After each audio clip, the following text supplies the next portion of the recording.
Classical guitarist kasi, tapos meron siyang concept of songwriting when he plays. Sabay din ng Eraserhead, kasi parang ni Edgar River Maya. Isulat natin sa Death Note. Set ka lang, hindi mo ina-expect na may tatawa. Parang,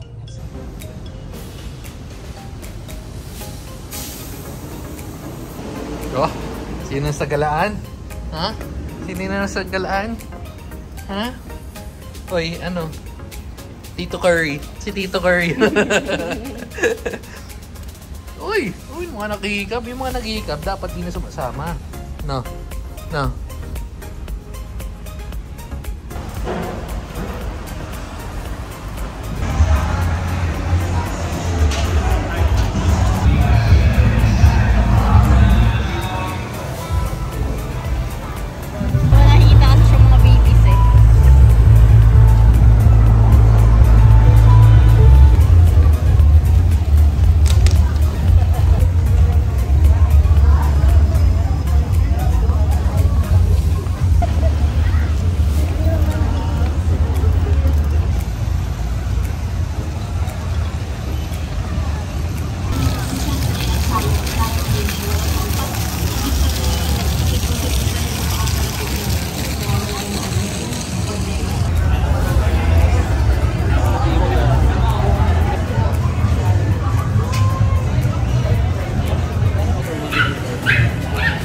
Out address natin, ma'am, not available po. Drink selection po. Lamb.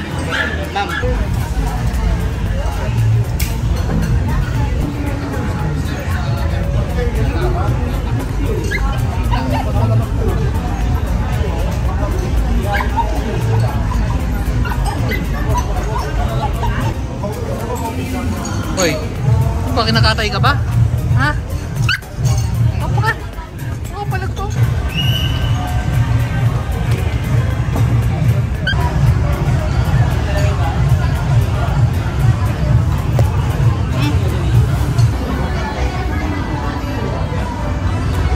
Habang nag-aantay, walking muna, pero ultimano, lalo na itong isa.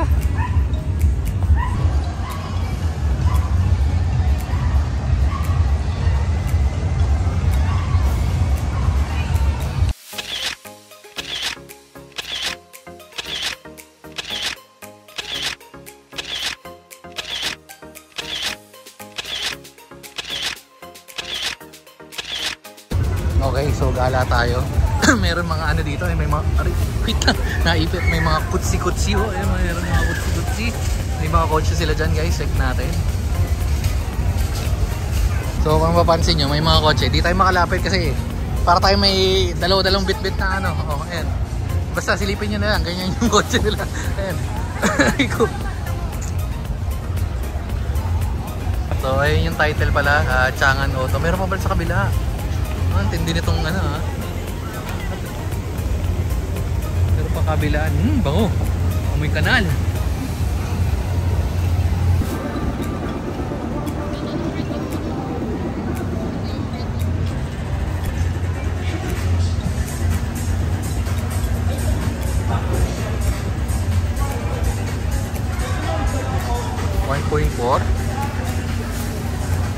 Eh 1.4 yung makina, pero 1.1.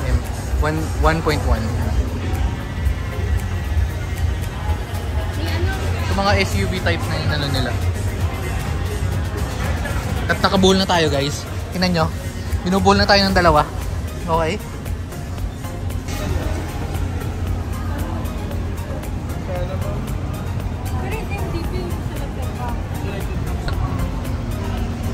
Oo nga, parang ito yung pinakamura na start. Alsvin 700k, tapos meron siyang sunroof. Sunroof pala, sunroof. Sorry. Eh, sunod ka lang, sunod. Ano gagawin natin? No. Come on, dun tayo.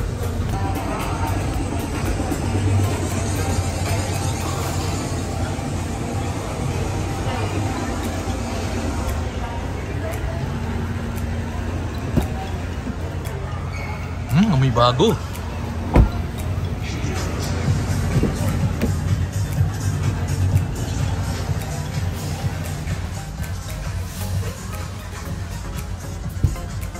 Lalim nito, may lagay sa ilalim.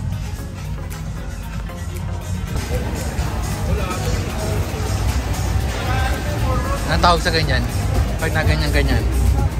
Anong tawag sa ganyan? Pag na ganyan-ganyan. Blinking. Tigilan mo ko. Guys, ito nga pala yung nagpapaskam. mamaya dadakdakan natin yan. Natatawa-tawa yan. Papagalitan ko yan mamaya.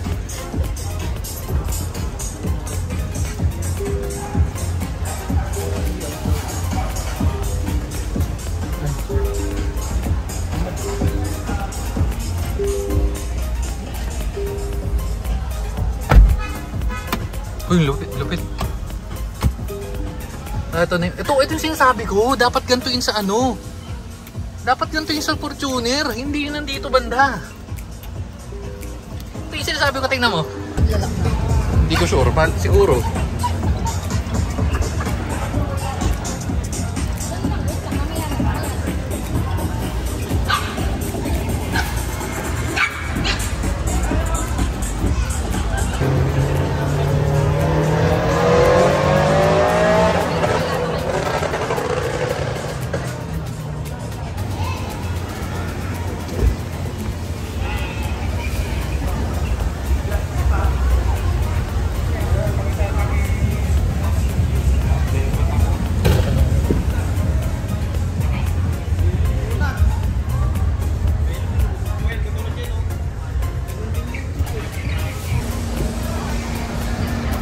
A7.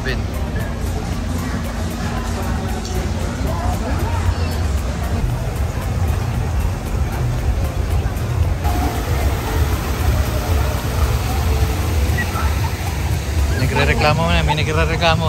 Alam nang tapos na tayo mag-video. Anong problema mo? Ha? Oo nga naman tapos na yun. Nabababa na.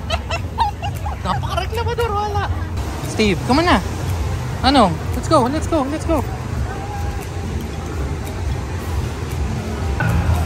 May matatapang yung kape nila dito eh. Nakatikim na ako dyan. Ako hindi pa. Di sabihin mo half shot lang. So that's the rice? Cute.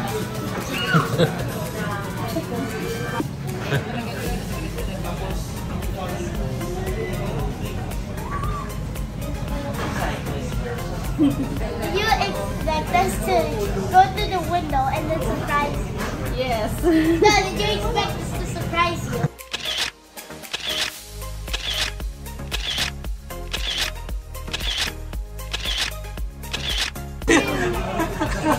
Go ahead. This one, right? Yes, yeah. Yan na. Okay, so dito na tayo. Ano? Gcash muli. Ha? May papagalitan tayo guys. Okay,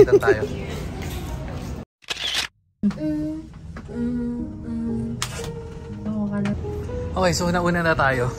Nandun pa sila sa baba. Pero, come on, Steve. Ayun, wall stick. May nagsusuka pa. Let's go. Naku, nagsusuka pa si Mano.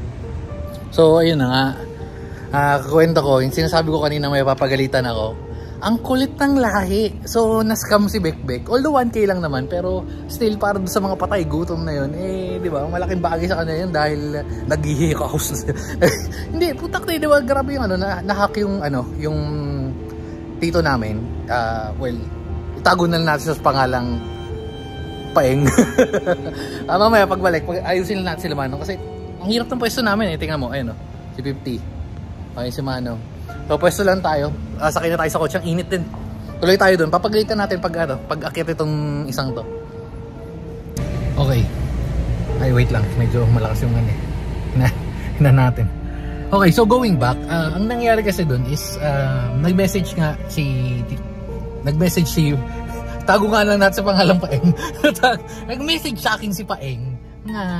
Pero syempre, hindi ko nga nakita kasi nga, isang kamay ko hawak ko si Peggy, si Mano. Kabilang kamay ko hawak ko si 50. So walang way para hawakan ko yung cellphone ko.